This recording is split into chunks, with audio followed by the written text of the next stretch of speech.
এক গ্রামে এক ছোট রাখাল ছেলে ছিল। তার কাজ ছিল গ্রামের পাশের পাহাড়ে ভেড়া চড়ানো। প্রতিদিন সে ভেড়াগুলোকে নিয়ে পাহাড়ে যেত এবং বিকেলে বাড়ি ফিরে আসতো। একদিন রাখাল ছেলেটি মজা করার মন হলো। সে জোরে চিৎকার করে বলতে শুরু করলো, বাঘ এসেছে, বাঘ এসেছে, সবাই বাঁচাও। গ্রামের লোকেরা দৌড়ে পাহাড়ে চলে এলো তার ভেড়া এবং তাকে বাঁচাতে। কিন্তু সেখানে গিয়ে দেখলো কোনো বাঘ নেই।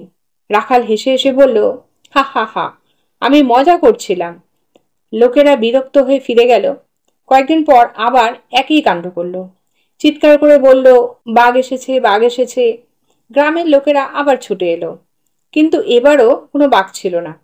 সবাই খুব রাগ করলো এবং বলল, আর কখনো তোমার কথা বিশ্বাস করব না। কিছুদিন পরে সত্যি একদিন পাহাড়ে এক বিশাল বাঘ এলো।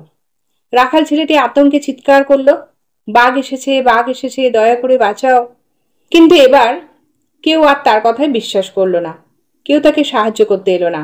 বাঘটি তার অনেকগুলো ভেড়া মেরে ফেললো এবং পাহাড়ের দিকে চলে গেল। তাহলে এই গল্প থেকে আমরা শিক্ষা পেলাম, মিথ্যা বললে কেউ আর সত্য কথাতেও বিশ্বাস করে না।